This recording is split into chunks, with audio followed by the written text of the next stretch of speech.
আসসালামু আলাইকুম। দেশ অথবা দেশের বাইরে যেখান থেকে শুনছেন সকলকেই জানাচ্ছি আন্তরিক শুভেচ্ছা ও ভালোবাসা।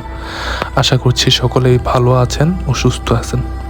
প্রিয় দর্শক, আজকে আপনাদের মাঝে আরও একটি ভয়ঙ্কর এবং লোমহর্ষক ঘটনা নিয়ে হাজির হয়েছি। আশা করছি আজকের এই ঘটনাটিও আপনাদের এক অন্যরকম ভয় শিহরণ জাগাবে। তো আর কথা বাড়াবো না, আপনাদেরকে ঘটনায় নিয়ে যাব। তবে ঘটনায় নিয়ে যাওয়ার আগে ছোট্ট একটা অনুরোধ, সবাই আমার এই চ্যানেলটিকে সাবস্ক্রাইব করে দিবেন এবং পাশে থাকা বেল আইকনটি চেপে দিবেন। আর আজকের এই ঘটনাটি কার কাছে কেমন লাগলো অবশ্যই কমেন্টের মাধ্যমে জানাতে ভুলবেন না। তো চলুন ঘটনা শুরু করি।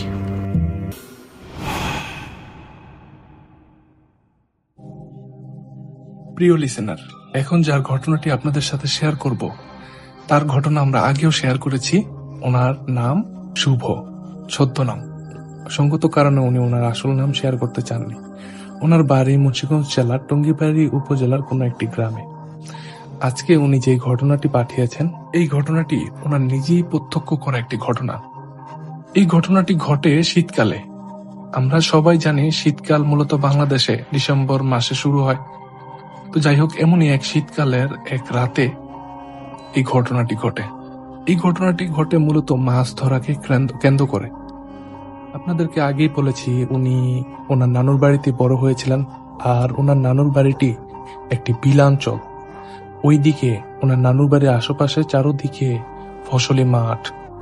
এইখানে শীতের দিনে আলু লাগানো হয় এবং বাকি বর্ষার মৌসুমে ধান, পাট এবং ধৈর্যা লাগানো হয় ক্ষেতগুলাতে। তো বর্ষার মৌসুম যখন চলে যায় তখন ওই বিলের মাঝে অনেক ছোট বড় পুকুর থাকে। ওই পুকুরগুলাকে ওই অঞ্চলে কুম হিসাবে বলে। যাই হোক, এমনই এক কুমের মধ্যে এক শীতের রাতে ওইদিকে মাছ ধরানো হচ্ছিল। মাছ ধরানো হচ্ছিল মূলত এক ভিন্ন পদ্ধতিতে। এই পদ্ধতিতে মাছ ধরতে হলে একটা পুকুরে কমসে কম 1 সপ্তাহ সময় লাগে। তো এই পদ্ধতিটা হলো পুকুরের এই পার আর ও পার একটা জাল, 2-3 পল্লার একটা জাল বিছানো হয়। তারপরে এই জালগুলা ধীরে ধীরে পুকুরের এক প্রান্ত থেকে আরেক প্রান্তে নিয়ে যাওয়া হয়। আর মাঝে মাঝে ওই জালগুলা উঠিয়ে মাছ উত্তোলন করে হাটে নিয়ে যাওয়া হয়। দেখা গেছে অনেকে বিক্রি করে দেয় জেলেদের কাছে, আবার অনেকে নিজের বাড়ির জন্যই রেখে দেয়। তো যারা নিজের বাড়ির জন্য রেখে দেয় তাদেরকে রাতে পাহারা দিতে হয়, কারণ রাতে রাতে ওই জেলেরা জাল টান দিয়ে সকালে হাটে গিয়ে মাছ বিক্রি করে ফেলে। আর এই কারণেই রাতে পাহারা দিতে হয়। তো এমনি এক রাতে মাছ ধরা হচ্ছিল। শুভ ভাই আর শুভ ভাইয়ের নানা গিয়েছিলেন ওই জাল পাহারা দিতে। মূলত ওইখানে 2 রাত ধরে ওই জাল টানা হচ্ছে আর কি। প্রথম রাতে কোনো সমস্যা হয়নি। দ্বিতীয় রাতে আনুমানিক রাত 9টার দিকে খাওয়া দাওয়া করে উনি আর ওনার নানা রওনা দিলেন। বিলের কুয়াশাচ্ছন্ন পরিবেশ পাড়ি দিয়ে যাচ্ছিলেন। আরেকটা কথা বলে রাখি, ওইখানে যেখানে মাছ ধরা হচ্ছিল ওইখানে একটা ব্রিজ আছে এবং ওইটা একটা মহাসড়ক বলা যায়। ওই সড়ক দিয়ে বাংলাদেশের যে কোনো প্রান্তিক গাড়ি যাতায়াত করে আর কি। ওই মহাসড়কের নিচেই কিন্তু ওই কুমটা অবস্থিত, একদম ব্রিজের নিচেই ঠিক। তো ওইখানে মাছ ধরা হচ্ছিল। আর এই ব্রিজের একটা পাশেই ছিল জঙ্গল টাইপের ঝোপঝাড়। তো এই ঝোপঝাড়ের এদিক দিয়েই ওনাদের ওই থাকার যে জায়গাটা, ওই জেলেদের একটা ছোট্ট একটা নৌকার মধ্যে যেরকম ছাউনি থাকে না অনেক নৌকার মধ্যে, এরকম ছাউনির মতো একটা ঘর বানানো হয়েছিল থাকার জন্য, টেম্পোরারি আর কি। তো যাই হোক, ওইখানে ওই নানা নাতি থাকবে। তো নানা নাতি বিল পাড়ি দিয়ে যাচ্ছেন। যেতে যেতে একটা পর্যায়ে ওই ব্রিজের কাছাকাছি চলে আসেন। যখনই ব্রিজের নিচে ওনারা যান, ওনারা একটা শব্দ শুনতে পান। শব্দটা হলো পানিতে যদি মানুষ ডুব দেয়, ডুব দেওয়ার আগে একটা নিঃশ্বাস নেয় জোরে, হোপ। নিঃশ্বাস নিতে নিতে ডুবটা হয়ে গেলে একটা শব্দ হয়, এরকম জাতীয় শব্দ পাচ্ছিলেন। আর পানির ঝাপটা ঝাপটির শব্দ পাচ্ছিলেন। ওনারা বুঝতে পারছিলেন না এত রাতে পানিতে এরকম গোসল করতেছে কে, হোপ হোপ করে। যাই হোক, ওনারা ওই ব্রিজটা পার হয়ে ওই জেলের ঘরে গেলেন। গিয়ে দেখলেন যে একটা জেলে আছে আর একটা জেলে নেই। মূলত তখন হারিকেনের আলো ওই ঘরটার মধ্যে ছিল, ছোট ঘরটার মধ্যে। ওই হারিকেনের আলোই দেখতে পেলেন। তো সাথে সাথে ওই জেলেটাকে ডাক দিলেন, কিরে তোর উস্তাদ কই? এই কথা শুনে যখন নাকি আবার ওই পানি থেকে ঝাপটাঝাপটি শব্দ শুনতে পান, তখন ওই নানার হাতে, মানে শুভ ভাইয়ের নানার হাতে একটা লাইট ছিল 3 ব্যাটারিওয়ালা। ওই সময়ে ওই লাইটগুলা বেশ জনপ্রিয় ছিল, আর মোটামুটি অনেকের কাছেই তখন এক রকমের কালা পাথর লাইট বিদেশ থেকে পাঠানো হতো। ওই লাইটগুলো অনেকের কাছে ছিল। যাই হোক, ওই লাইটগুলা ওই নানার কাছে ছিল না। ওই নানার কাছে একটা অন্যরকম লাইট ছিল। কি লাইট? এটা খয়েরি রঙের, আর এই লাইটটার ঘাটটা ভেঙে ফেলা যেত, আর ঘাটটা ভেঙে চার্জ দেওয়া হতো। ওই লাইট ছিল, আর ওইটার বাল্বও পরিবর্তন করা যেত। যাই হোক, ওই লাইটের আলো ওই পুকুরের মধ্যে মারেন, আর একটা দৃশ্য দেখতে পান যে ওইখানে থাকা জেলেদের মধ্যে একটা জেলে পুকুরের পানিতে অনবরত ডুব দিচ্ছে আর হুপ হুপ শব্দ হচ্ছে, আর ও কিন্তু নিজেকে ছাড়ানোর চেষ্টা করছে না।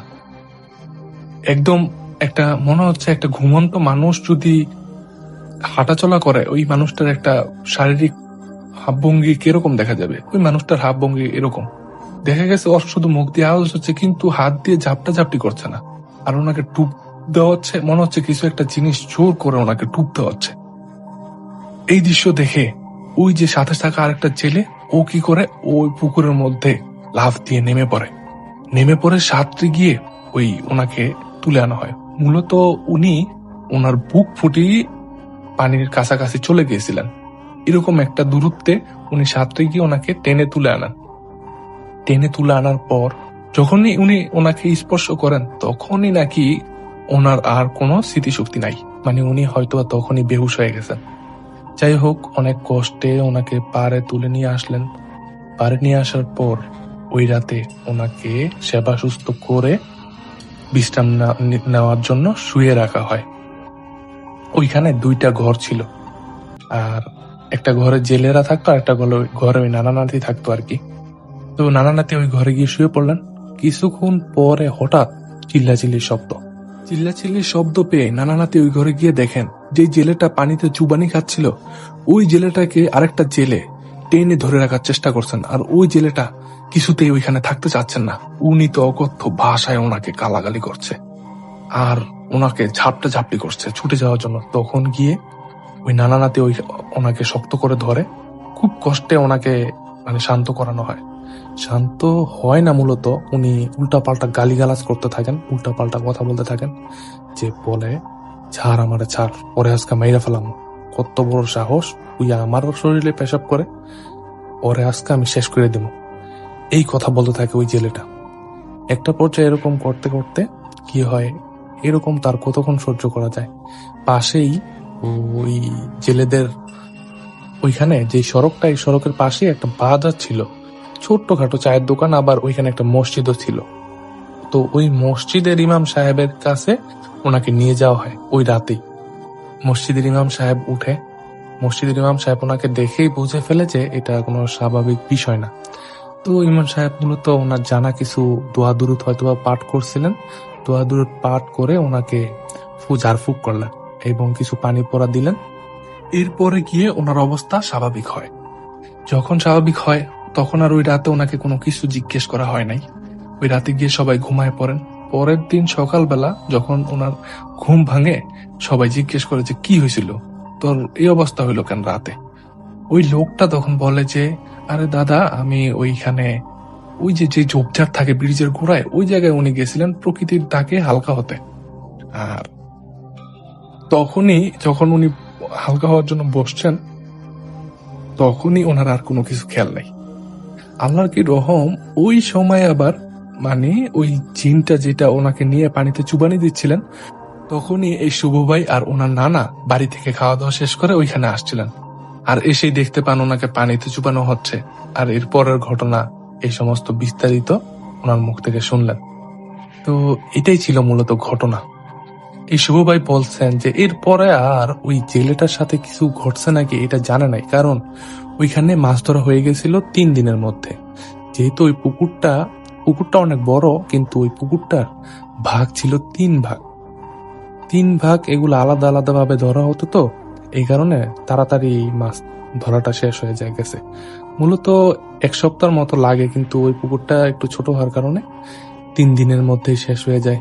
এরপরে উনি আর জেলের কাছ থেকে এই সমস্যার কথা আর শুনতে পারেন নাই, কারণ ওই জেলের সাথে আর ওনার দেখাও হয় নাই, আর এই বিষয়ে জানতেও পারেন নাই। যাই হোক, উনি যতটুকু দেখেছেন অতটুকুই আমাদের কাছে শেয়ার করেছেন, এবং এই ঘটনাটা একটা সত্য বাস্তব ঘটনা, ওনার নিজের চোখে দেখা ঘটনা আমাদেরকে জানিয়েছেন। তো প্রিয় লিসেনার, কেমন লাগলো ঘটনাটি আপনাদের কাছে? অবশ্যই কিন্তু কমেন্টের মাধ্যমে জানাতে ভুলবেন না। যদি ঘটনাটি ভালো লেগে থাকে তাহলে এই ভিডিওটিতে একটি লাইক দিতে কিন্তু ভুলবেন না। আর আপনাদের সাথেও যদি এমন কোনো ঘটনা ঘটে থাকে, অথবা আপনাদের জানাশোনা এমন কোনো ভৌতিক কাহিনী থেকে থাকে, অথবা আপনাদের আশেপাশে কারোর সাথে ঘটে যাওয়া ঘটনা থেকে থাকে, আমাদেরকে শেয়ার করতে পারেন লিখে অথবা রেকর্ড করে আমাদের ইমেল অ্যাড্রেসে পাঠিয়ে দিতে পারবেন। আমাদের ইমেলটি বলে দিচ্ছি, horrorbanglatales@gmail.com। এই ইমেল ঠিকানায় আপনারা আমাদেরকে ঘটনা পাঠিয়ে দিন। তো প্রিয় লিসেনার, এই ছিল আজকের আয়োজন। আপনাদের কাছে আজকের এই এপিসোডটি কেমন লাগলো জানাতে কিন্তু ভুলবেন না। আর আমাদের একটি ফেসবুক গ্রুপ রয়েছে, চাইলে সেই গ্রুপে আপনারাও মেম্বার হয়ে যেতে পারেন। আর কি ধরনের ঘটনা আপনাদের পছন্দ, কি ধরনের ঘটনা শুনতে চান তা লিখে পোস্ট করতে পারেন, অথবা এই ভিডিওর কমেন্ট বক্সে কমেন্ট করতে পারেন। আমরা চেষ্টা করব পরবর্তীতে আপনাদের ইচ্ছে মতো, আপনাদের চাহিদা মতো ঘটনা নিয়ে হাজির হওয়ার। তো প্রিয় লিসেনার, এখনো যারা আমার চ্যানেলটিকে সাবস্ক্রাইব করেনি, আশা করব দ্রুত সাবস্ক্রাইব করে দিবেন এবং আমাদের পাশে থাকবেন। আর পাশে থাকার জন্য অবশ্যই বেল আইকনটি চেপে দিবেন। তো প্রিয় লিসেনার, এই ছিল আজকের আয়োজন। আজকের মতো বিদায় নিচ্ছি। সকলেই ভালো থাকবেন এবং সুস্থ থাকবেন, আর অবশ্যই আমাদের এই চ্যানেলের সাথেই থাকবেন। আল্লাহ হাফেজ।